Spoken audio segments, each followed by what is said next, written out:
Wisconsin Broadcasters Association Hall of Famer Bob Berry ruled Milwaukee's airwaves in the 60s and 70s. He spoke with countless musicians and celebrities over the years. Bob collected remarkable recordings of these encounters, which he's now sharing with the public. Here's Bob. Do you receive a lot of solicitations to donate to St. Jude's Children's Research Hospital? Well, the guy responsible for this wonderful charity is Danny Thomas. He dedicated his life to fundraising for the hospital. Danny was a singer, actor, comedian, and producer.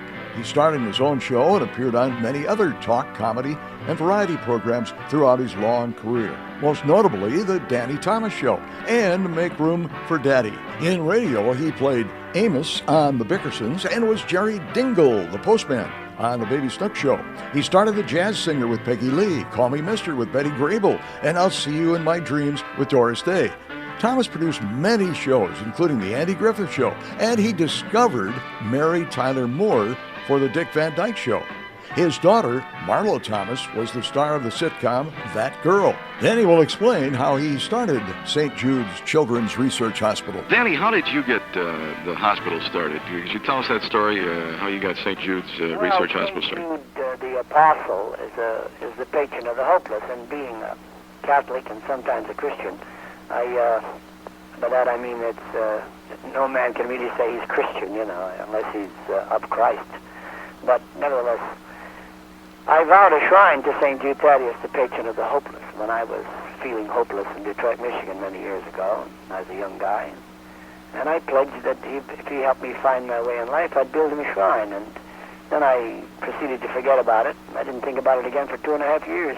Wrinkles were out of my belly by then, and the human element took over, and I just forgot.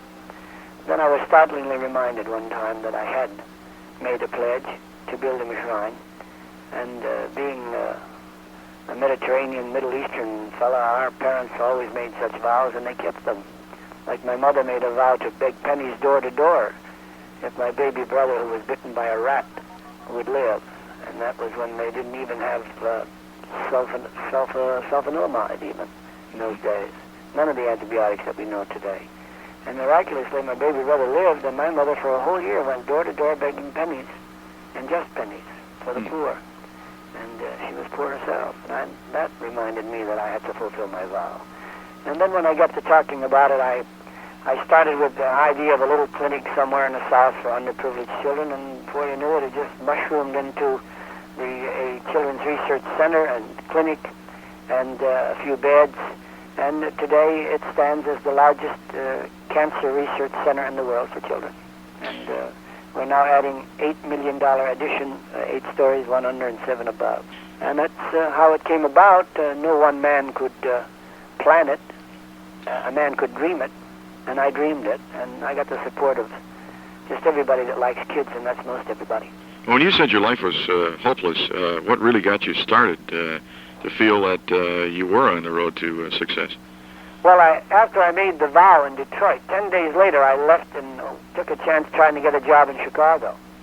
And in a short while I went into a honky-tonk nightclub called the 5100 Club, and wasn't much of a place, but I was only supposed to be there for 1 week to show that I was an entertainer to the booking agents who might give me some weekend dates, and I was a radio actor at the time on the soap operas on radio. And I thought I'd augment my soap opera earnings with some weekend money at the various clubs, the service clubs, etc. And I went there for 1 week and started at $50. I got $50 for the week. I stayed 3 years. I got a $10 raise every week for 26 weeks in a row. And I got $20 raises. I got up to about $340. I never got the same salary twice up to that point. And then the boss sent for me one night and said, "You're making $500 as of now." And it was just remarkable. And business was sensational, and the place cleaned up. It became really a very, very popular place. Mark Fisher and his orchestra, and I as master of ceremonies, and Wally Pop accompanied me, who still does, my accomplice and orchestra leader from that club. We've been together ever since. And that's when I went to church to thank the Lord for all that had happened, and that's when I saw that pamphlet announcing the annual novena at the National Shrine of St. Jude in the Our Lady of Guadalupe Church on the south side of Chicago. And I thought, holy smokes, the first shrine to St. Jude in the United States It was built on the south side of Chicago. And it's strange, so coincidental, that I should have chosen Chicago to go to. And 10 days after I made a vow to St. Jude's, I put the two coincidences together and said, he wants a shrine. And then I went about trying to figure out what it should be. And instead of a side altar in a church or a small chapel or a statue in a foyer, I thought to build shrines in the hearts of children who will be cured and families who will be grateful, and that's what's happened. You know, you always hear you read about in these columns about the divorces and people fooling around in Hollywood and everything else, and you don't read about people like you unless, of course, you start something like St. Jude's Hospital. Are most of the people in Hollywood this way, or is this... Yes, they're very charitable people. Without the performers, I could never have raised all of this money. They help me all of the time. All the time. Matter of fact, my last Shower of Stars in Memphis, Tennessee, had Tennessee Ernie Ford and my daughter Marlo and Sammy Davis Jr. and Toady Fields and Lynn Anderson and Wayne Newton. Last year I had Bob Hope and Frank Sinatra and Sammy Davis and Ernie Ford and Vicky Carr. So it's just a tremendous show to put on in the Mid-South and have, and it sells out and raises $200,000. I'd rather have 1 million people send me $1 than one person give me $1 million. That way I've got 1 million people involved, and they're all part of it. Every public appearance I make, whether it's for me professionally or for anybody, if I go and help other people sometimes, other things, it always helps St. Jude Hospital. Always. What kind of a day do you have, Danny, with your connection with St. Jude's and then your career? It's the longest day of the year, every day. Make Room for Daddy was on 11 years straight. 11 years. And that's going to work every morning, pal, with the lunch bucket and having so much else to do and trying to spend some time with my family, which is rare. Unless you do a coffee commercial with them or something. Yeah, well, the coffee commercial money is for St. Jude, too. Is that right? All of it goes to St. Jude Hospital. We were kind of hoping we'd see you around here one of these days. You do any road shows at all? No, they've been talking about... You have a theater around there? Yes, the Melody Top. Right. Somebody was talking to me about it. And I said, fine, I'd love to go to places I haven't been, because I love the people, they love me back, and I'd love to go and spend maybe like 3 days, 6 performances or something like that. Do you like to play Las Vegas? I mean, I'm sure your material is not Las Vegas. Well, I just can't imagine Las Vegas and several of the fellas like myself got to Las Vegas a long time before the so-called Las Vegas material took over. It isn't true that Las Vegas, has to be dirty.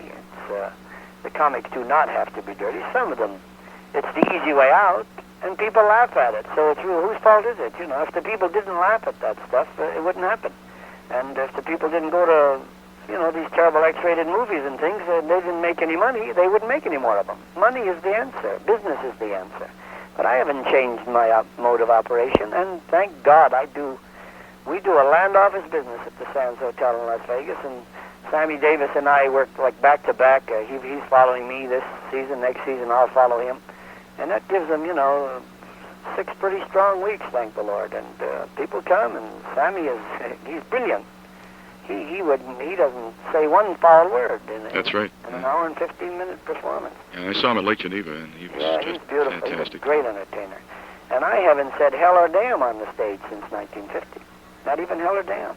And yet I'm not considered goody two-shoes when I'm up there. I talk about life and with the young. I talk about marriage, and there might be a sex joke or two, but that's in holy matrimony. That's between my wife and myself, Right. It's not filthy. It's something that just happens to married people. And they laugh.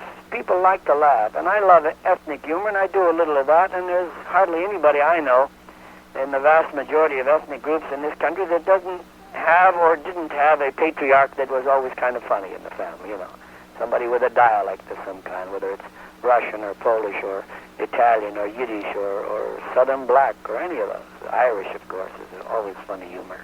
And even the maitre d' came to me and he said, it's remarkable. You used to always get an audience that was like 45, 50 years old and over.